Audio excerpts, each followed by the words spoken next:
if you can build it here, you can build it anywhere. I think I'm just going to say that if you don't like something, change it. Okay, if I build one on wheels, what are my hurdles? If I build one without wheels, what are my hurdles? What's local code requirement going to drive me towards? You could be 60 years old, and you want to move your parents into an accessory dwelling unit. They have to go over the same hurdles as a 20-year-old that doesn't want to have the lifestyle. But we need our safe, secure places that someone can actually afford to live inside of. And this is a recurring theme of we're not going to let you do it. You want a different lifestyle, it's not a tiny house podcast. Barna's got a list. Maybe first and foremost, something that we've not done timely. Phil, would you care to introduce yourself to who may be listening? Sure. Are we on? Oh, yeah. Okay. We've been on. Oh, we have. Okay. Yeah, that's how we do nice it. to know. Set up earlier. Yeah. It's just like a warm up, and then we just kind of start going. Yeah, I'm glad we got a good editor at this point. So, Yeah. my name's Phil Lund, and I am the leader for the Scholastica project. Is my big project in Canon City. And Scholastica was a girls' school for 110 years, Catholic girls' school, started in the 1890s and concluded around early 2001, 2002, right in there. And the campus was pretty much vacant since that time. It had 7.5 acres, has a number of buildings on it. Some of them had deteriorated to the point that they needed to be torn down. It had an asbestos problem, which both have rectified. The buildings are gone that needed to be, and the asbestos has been removed in all the buildings as well. So we're turning those into condominiums, and also we've got some commercial space, and it's got a historic building on it that is going to be now part of Hotel St. Cloud, and that's news, by the way. And also there's 13 lots on the north end that are going to be single-family homes. And so this was, for those who don't have the picture in their head, haven't visited Canon City, can't see it, this is kind of like a city block. Actually, two city blocks without a street in the center, so it's one parcel. Mm-hmm. And there are several streets that kind of converge and almost like point, at this particular parcel that you're talking about. And the location's amazing. It's right near the hogbacks. You're near downtown, so you get like this super cool thing. Geographically, just in the makeup there, you guys are reusing the old buildings, the ones that you can. Yep. And you're going to create an opportunity where someone could live, work, and play very, very nearby. And that's kind of like setting the stage of what it is that you guys are going to bring. Yeah, that's exactly right. And if you go to Scholastica PDD stands for Plan Development District.com, there's quite a lot of information there that people can see. It shows a picture of the campus and all the buildings, et cetera. Right. So. And Barna, we've talked about PUDs. Now we're going to talk a little bit about PDDs and basically how you can almost set up your own parcel, if you're going to change some of the building rules, if you will, and how some of the zoning makeup works. Yeah. You basically take a chunk of land, can write some of your own, even if you wanted to have a smaller square footage, or if you wanted to have totally less buffer zones and those kind of things. things. Yeah, so the original, or the owner we purchased it from, Homes of the Canyons, who I represent, they were going after the PUD, and we switched it to the PDD. So the PUD is the Planned Unit Development, which is basically focused on housing, and the Planned Development District is allows for the housing, but it also allows for commercial as well. So you get a mixed-use version of a PUD inside of a PDD. Correct. Okay. The PDD has the mixed use. Yeah. The PUD has the housing. Sorry, did I say it backwards? I probably did. I do that a lot. We'll make sure. It's just, it's all too far, too fast. So, Barna is literally staring at his sheet of paper, and I think he's going to run you right through the gauntlet here. On fire away. No, they're easy ones. So, okay. Well, so you're in the real estate project. How long have you been in Canon City? Well, I came for real estate projects in June of 2017, and I'd known about Canyon, but once I started staying down here to work on those houses, loved it and decided to stay put. So 2017. Yeah. Where were you before? A little bit in Denver for 4 years, and before that, the rest of my time was in Michigan. Why Michigan? Because I was born there. But and so you escaped too. Good job. Yeah. So I mean, minus Sage, you've been around. I mean, in and out, but pretty much everybody sitting in the room. Many of those who we've spoken with are transplants to the area. Sure. And we found something that was appealing. If it was recreation, if it was slightly smaller, living with still access to larger cities not too far away. All of that stuff, right? Yeah. And weather. Yeah. Weather. Weather's fantastic. That's why I moved here from Ohio. Exactly. Well, it's certainly great, but Michigan, I don't want to kick it. It No. does its things, and it's good background and everything. But I've always wanted to live in Colorado and wanted to make sure that that happened in life. So here I am. We'll get into some more pointed, difficult questions. Sure, fire away. So you went over the list of all the things that you've already accomplished, and can you kind of describe what the property looked like when you started? Well, when I first became aware of it, it was pretty run down. There was lots of weed growth up to your waist and lots of animals on the property, which was great. Had lots of mature trees and completely not in use for anything. And then that was when I first became aware of it. Then It was basically abandoned, right? it was completely abandoned. And the prior developer took out a lot of the trees and I won't say anything negative there. Those trees would have been nice to keep on the campus, but he had a completely different vision than what the vision is that we have. And I actually was helping him work with the city for a period of a month, and then he approached me about actually purchasing it from him. So Okay. I used to run by. I was telling you guys both when we visited the other day. Like I would to go up the back of Skyline when this would be 2014 when I was out in Canyon City before. right, I would come to that property every time, and it was just like the possibilities. Yeah. Right. But I mean, not knowing boo at the time, especially about how anything like this would go. Yeah. Really, how long something this would take to actually accomplish. How much energy would have to go into it. And this is before we even talk about money. yeah. And Right. at the time, and it still is, there's a fence around it. We look forward to bringing the fence around off, and people go through it. But it was one parcel when we purchased it, Yeah. and now it's 18 parcels. So Right. we went through that subdivision process and through with the city for creating the PDD. So Okay. I'm pretty familiar with working at least with Canyon City on that front too. So the question I've heard about the Scholastica project, just from some people I know who are not involved with real estate, is why has nothing happened? That would be an error to consider that to be true. Just After you listed all the stuff that you've already done, Yeah. I'm asking why has nothing happened? Well, let me just tell you what has happened, and so maybe that'll answer that just a bit. So we purchased it in May of 2019, and by July of 2019, we were tearing down buildings. They actually started on July the 8th for the demolition, and prior to that we actually had to remove all the asbestos in the buildings that were being torn down. So that occurred between May and July they went until August 31st with the demolition and getting that all hauled off. So we took down a gym, we took out the pool, we took out the tennis courts, we took out the walkway that was between the residence hall and the classroom building, and we also took down the theater that was attached to the classroom building, which was doing a great deal of damage. And at that point, we're still in the process with the subdivision process with the city. So we concluded that approximately in November of 2019. And if you recall, in January or March, right in there, COVID hit. So that certainly slowed things down. But last summer, we spent the time basically removing everything in that building, the residence hall that needed to be removed. So you're talking about flooring, and all those rooms were full of closets and beds and on. And it took us several months to get that out of there. We're removing the piping. You can't see that from the street. You don't notice anything is going on. And then we're also working with investors, and the process there is that we're focused on creating a historic tax credit, and we just got that through the city on February the 15th. So that process took a period of time, and now what we're doing is finishing up all the things with the mechanical engineers, and that's a 36,000 square foot building, and we've got to make sure it functions in the future because you can get sued, and we don't want negative things happening for the people. So everything's got to be done right as far as the planning process, and that allows for the execution process, which we hope is going to be June or July to take place. But we're right on the final end of the mechanical engineers. We get the bids, we submit that to the state for the historic tax credits. That comes back, and we can get the investors involved. And we just closed on a building 3 days ago now. Also, the historic building was purchased by Unbridled, and they're going to attach it to the Hotel St. Cloud.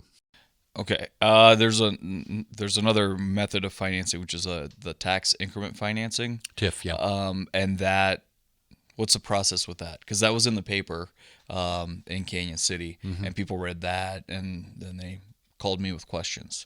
So the tax increment financing, are you using that, and what is it? Not decided yet. They created an urban renewal area, which is what you have to allow for TIF and tax increment financing. TIF allows for you to basically borrow money, and the money that you're going to pay back for that loan comes from taxes that you would pay. So it's offsetting your specific taxes for up to 25 years. To pay back that loan, taxes that you would normally pay. So the city isn't losing anything. It's all, it's the increment is the actual growth that you get from your taxes that have a basis right now. And then the growth that you put in, the increase on the taxes because of the development you've done, that's what's captured and pays back that loan. So we're not using that for sure for the residence hall. It's possible we may use it for the commercial buildings, although I have to tell you, my first instinct is not to be a fan of those kind of things from the government. I appreciate the government's there to help, but it also is typically a long bureaucratic process. And so it's not something that I'm going to completely jump in on if we've got other avenues to pursue. No offense towards you folks in Canyon City. I appreciate you, but it is what it is on those kind of things. So just to clarify for me, the tax increment financing, so that's a benefit for somebody who's a developer because you're adding value to a property that is abandoned or has a low current value, or it's not generating taxes right now or not that much. And when you improve it, you get significantly more tax revenue, and that difference is what is paying this loan. So you're improving. You're taking something that isn't making any money. You're turning it into something that's making money for the government or for the city. Yeah, that's basically correct. And it's supposed to be used when you're right there, and if you could just get just a little more, it would put you over the top. And so then the argument is, okay, we can use the future taxes that you're going to put based on the valuation that is increased because of the development. You capture that. But it's also not like you just call up somebody at City Hall and you go, hey, I want this TIF financing, tax financing. It's actually a long process. You got to negotiate with everybody that would be getting those taxes from that is correct. School district, fire. Well, no, they've already got a tax. When they created the urban renewal area, they created an authority that can handle that. So it's got, I think it's a 7-member board, and it's got representatives from fire district, et cetera, on there. So those people are already represented. And so if the urban renewal area, that group of people that got appointed to it pass it, then you don't have to go individually negotiate. That's already been done. So that's a good thing that they've done. They've put that in place. And a lot of cities have used this successfully. So it's something, I'm not saying we're not going to use it. I'm simply saying it won't be my first option to quickly use it. And it would only be for the commercial buildings. So the classroom building and the chapel really is where we would focus on it. Mr. Bullis, they may choose to go for it with what they're doing with the historic building as well. And you're doing the historic tax credits.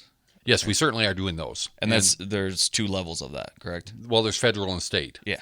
So the state is, if you're in a rural area like we are, it's 35% on the dollar for those dollars that are spent on approved kind of things. So that's inside the building. You're not going to get anything for the outside of the building. It's for keeping the lighting and all the things that go into it, even the elevators, for keeping it in a historic kind of thing.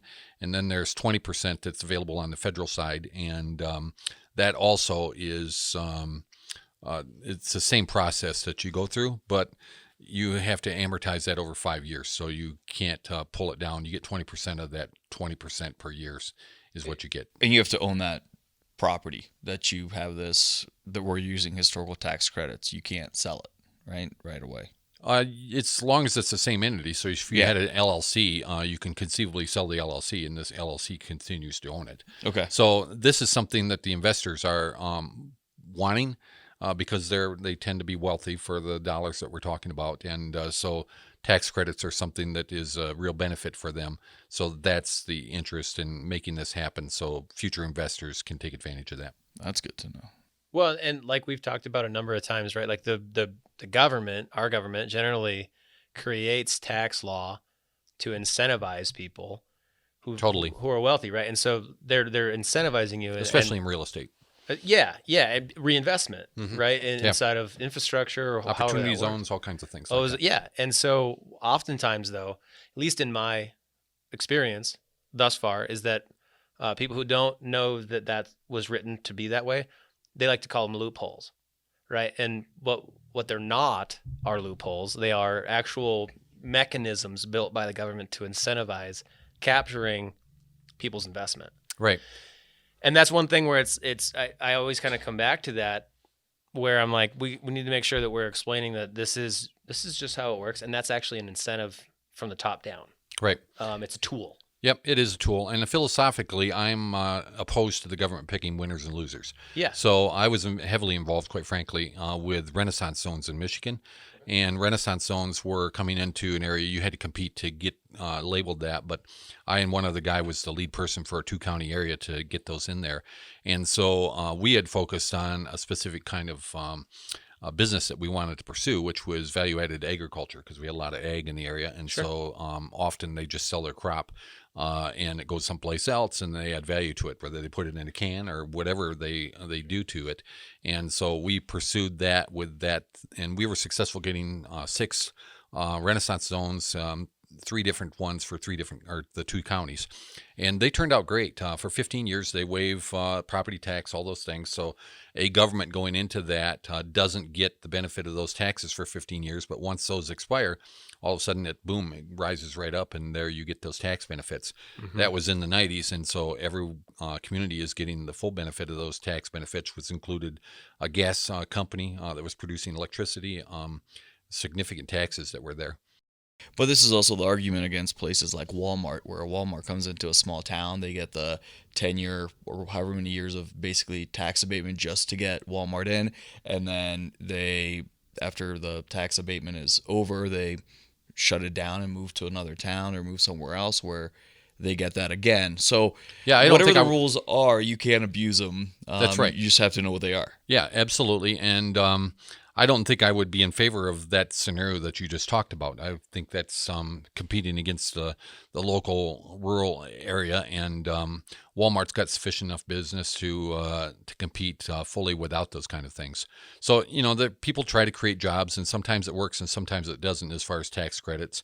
Often they end up paying more than what the job's worth. But if you're familiar with economic development, there's a multiplier effect. So what you want to be doing is creating base jobs in a community, and a base job is something that has a multiplier effect. So you create something that does manufacturing. We're going to sell our output, even what you're doing, Barna. You're going to sell your output outside of the community, and new dollars flow into the community as a result of that. And that multiplier effect for every one of those jobs creates 3 to 5 other jobs, whether it's the waitress or it's the insurance agent or something like that. So you want to focus on those kind of jobs from an economic development standpoint. So that was one of the things we kind of talked about before is I think it's actually my small town survival guide book that I have somewhere around here. Yeah, very cool. But where you survey the community and you go, what do you need? What do you actually need? And if you do that with businesses first, I mean, you don't necessarily need to go to everybody in town and go, all right, where do you buy your shoes? But what you can do is you can go to every person that manufactures something and they'll go, okay, what do your customers do before they come here or after they leave here? So I get stuff made in Canon City, and for example, like you could interview them and say, after you manufacture a part for somebody, where do they take it? Do they use it that way? Do they get it anodized? Do they get it powder coated? Do they have another machining process after it or before it? Right. And do we have that in this community? Right. Because why are we going to Colorado Springs or another community to anodize something? Mm-hmm. And why don't we work on building that infrastructure here? Because just for example, the stuff I do for IntelliQuilter, that business cannot move here. It just can't, because there's no anodizing. There's powder coating. Right. But just the fact that there's no anodizing and there's no metal laser cutting. Right. Then that business cannot function here. It would need to go outside of the community to do all those things. Right. And good business people are going to make those evaluations as far as where they can get their supplies, the supply chain, et cetera. And the demand too. I mean, they need to determine, like, before you're going to put an anodizer in, they need to know that you need one. Right. This is just like anything else. I always bring things back to housing because everybody understands it. Like, if there's no foundation guy, then there can't be a house guy. Right. Like, well, so you have to have all these parts. Well, let's bring it back to housing. So when and economic development at the same time. So if you're looking at marijuana being legalized in Colorado. That's about the time I came out here, a little bit after. Is that why you moved here? Yes, totally, 100%. And It's a joke. moved out here for the skiing, man. Oh, right on. You're in a Haven't weird done county. it in a couple years though. Yeah. That's the problem. But you move out here, you start growth in an industry. Now you got to build a grow house or a processing plant Sure. or a packaging plant. Now you've have to bring in those people to do all that. Where are you going to put them? Yeah. So now you need housing. Yep. So now you're building housing. Well, who's building the housing? We got to bring more tradespeople. Where are you going to put them? Yeah. Now you need more housing. You need right? temporary housing so that the guys who are here temporarily can build permanent housing for the people that are going to move here, so that they then can take their turn to build their own house. Like Yeah. right now, it's that chicken egg conversation of like, yeah, we need business, we need this, we need that. You need houses because, as we've discussed, and Phil, you know this, and you're about to obviously take a big chunk out of, hopefully provide a big chunk back into the market inventory wise, right? Yeah, hopefully about 50 some units. Right, 50 some units. And the fun part about that is ballpark, what we've heard, close to 10% of what the housing is behind inside of Canyon City. We still need close to 500 units there. Right. Florence is 200 units behind, 300 units behind. A couple years ago, or like a year ago, I think the conversation was about 300 units. This is ridiculous, And I right? think a couple dozen were built. Right. And so without having a healthy market real estate wise, 5% vacancy, 3%, let's just call 3% even close to vacancy right now. People can't afford to do that here. They can't afford to move here because there's no place to go. So supply and demand comes in, and the rental market's super high. Now there's a generation of people paying too much in rent. They can't save any additional money, and they'll never be able to purchase because they can't get a down payment for enough equity in the eyes of a lender, right? Right. And you're talking micro economy, and Yeah. there's macro forces that are in play with that as well, as far as interest rates being Speak to historically that, yeah. low. And as a result, the house price doesn't change much. If you're just looking at monthly payment, that's great. But you're also seeing great appreciation on the upside as far as the cash of it, because interest rates, high interest rates mean lower housing prices.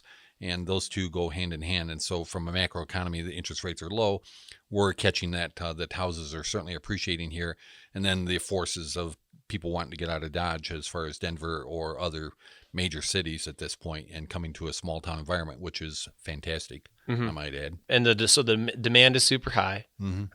Lending is super cheap, Right. from a percentage standpoint. That's right. And so we end up kind of with this. Well, how do we fix this? Because now building materials are so high Right. that it's more expensive to build than to buy Right. in certain respects, right? Depending on your design. And there are some ways to kind of game that, but you have to find ways to become creative. And so what's the fix? Yeah, I've always said that, at least my observation is that people who live in a rural area, small town or rural area, have got to be at their best game to make it work, because you talk about the things Barna was talking about as far as even supply chains and all those pieces fitting together and what you were talking about from a housing standpoint. This is not easy stuff. And it's something that if you're going to be a good business person and survive all the changes that are taking place, either on a micro or macro stage, you got to be at your best game. And it's something that you just can't be kicking back because, again, the issues we're talking about are pretty complex. And my observation also is that it spins up that all those things that we were talking about, supply chains, builders, plumbers, housing, real estate, if it's going one way, it feeds up and goes. But I've seen it going the other way. And I'd rather see it, the problem being that it's going up as opposed to going down, because the problem is that the last one out, turn out the lights. I can tell you that is not a fun environment to be in either. Was that the 08, 09? It was in Michigan. It had happened a couple times. Michigan catches the flu when the rest of the country catches a cold. And so in 2001, 2002, they had a pretty good recession as well. And That was a dot-com bubble bursting? it was, but it's manufacturing. So it's Okay. when people stop buying automobiles or appliances, Michigan gets hit. They've tried to diversify, and they've had some success with that, not just being completely tied to manufacturing, but it still is such a significant percentage. For instance, in the county I was in, which was representative. We had 25% of the jobs were manufacturing, Yep. and that creates that multiplier effect that we're talking about because those are all base jobs. So if you take out the manufacturing or it goes down, you're impacting multiple other segments of the economy. And we actually had that. There was a company called Electrolux that took off to Mexico when that was the going thing. And their whole supply chain, as Barna was talking about, had come in to feed them. So they had extruders and all kinds of plastic people, various pieces to put together a refrigerator, which was the product they were making. When they left, either the suppliers had to go to Mexico themselves or go out of business. And that's you have support staff that doesn't have a place for it. So the job market becomes unbelievably competitive just to survive. Absolutely. And like a good analogy that I was in Don Halick's history class, 4th grade or 5th grade or something like that. And I can still remember the analogy that he used. And he said, because we're from a rural community in northern Minnesota. Yeah. Everybody in the classroom that's a kid is like, they understand hunting, right? And he goes, there's a field. Let's pretend there's a field and it can supply 100 deer to eat, right? But now there are 120 of them. How many of them perish because of starvation? The answer is all of them. Because they don't ration themselves. Right. They are constantly in competition until the last one has to turn out the lights. And that's what we kind of see happen. We had a good teacher there. He was great. Yeah. And I 5th grade, you know what I mean? Like just to get that like welded into my brain where I'm like, wow. Right. So too fierce of competition, all boats sink. Right. This is not going to work. And understanding like, well, yeah, but everybody gets a little bit. No. That means nobody makes it. So is that where we are right now with real estate in this community, where the competition has become so fierce that you're really leaving a lot of people out to suffer? I mean, I have a renter who he's been coming here for like 2 years. I had vacation rentals. He's actually probably the last one I'm going to have over at the mobile home park because there's more of a need for long-term housing than short-term. So he's been coming out here for years trying to buy a house. He has a budget. Can't find anything. Couldn't find anything a year ago. He really can't find anything now. Right. But he's still trying. But he also loves the weather, comes out here to hunt and do a bunch of other stuff. So are we at a point where it's back to haves and have-nots?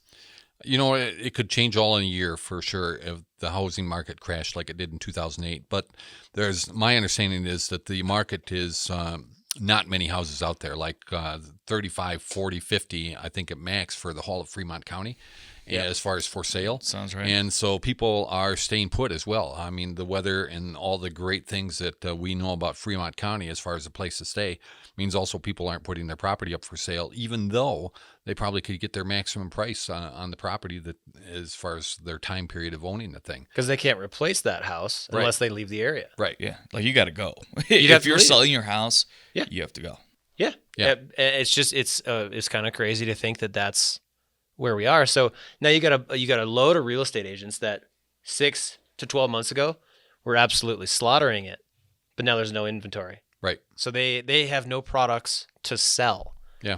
And that for me is like the beginning of that group trying to figure out how the hell they're gonna make it, because now they're like, we either have to create inventory, or I have to find a way to have people move out of the area so different ones can move in. Right. Because that's really all we can do. Right. And we're kind of stuck. Right. And we can't build fast enough. Right. Can't find trades guys fast enough.